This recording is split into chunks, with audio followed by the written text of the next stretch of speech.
আবারও পথ দুর্ঘটনার বলি হয় দুই যুবক। ঘটনাটি ঘটেছে আঁচুড়ি এলাকাতেই।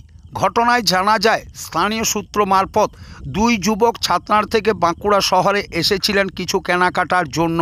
কেনাকাটা করেই ছাতনার দিকে ফিরে যাচ্ছিলেন ওই দুই যুবক।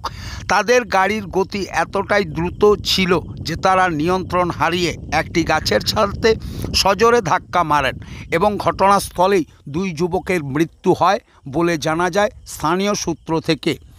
ঘটনাস্থলে পৌঁছায় বাঁকুড়া সদর থানার পুলিশ এবং পুলিশ গিয়ে ওই দুই যুবককে দেহ উদ্ধার করে নিয়ে আসে বাঁকুড়া মেডিকেল কলেজে। সেখানে চিকিৎসকেরা তাদেরকে মৃত বলে ঘোষণা করেন।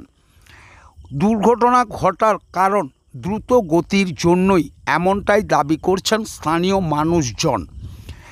অথচ বারবার প্রশাসনের পক্ষ থেকে জানানো যাচ্ছে সকলেই যেন গতি কমিয়ে গাড়ি চালান এবং হেলমেট পরে অবশ্যই গাড়ি চালাতে হবে।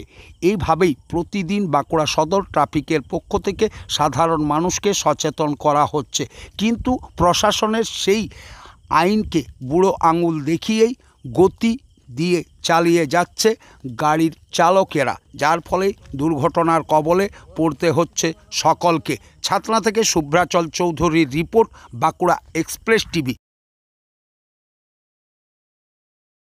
ঘটনাটা হয়েছিল, আমরা বাড়িতে ছিলাম, দেখি হঠাৎ দেখি আওয়াজ পাই। আমরা প্রথম ভাবলাম যে হয়তো গাড়ির চাকা বাস দিয়ে বেরিয়ে এসে দেখি যে মোটরসাইকেল গাছে ধাক্কা মেরেছে। একজন বাঁ দিকে পড়ে গেছে, মোটরসাইকেলের চাকা আছে একজনা, দেখি মাথায় ফেটে ব্লাড বেরিয়ে গেছে।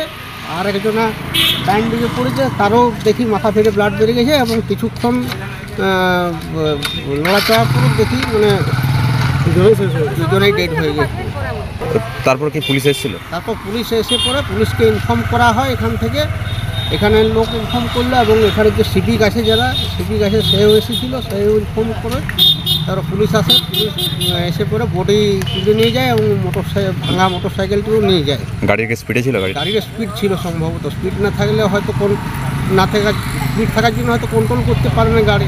ছাতনা দিকে যাচ্ছিল? হ্যাঁ, সম্ভবত ছাতনা এলাকারই ছেলে অবশ্য। ছাতনা দিকে যাচ্ছিল গাড়ি? ছাতনা দিকেই যাচ্ছিল। কি নাম আপনার? প্রশান্ত পাল। স্থানীয়? এখানে স্থানীয়।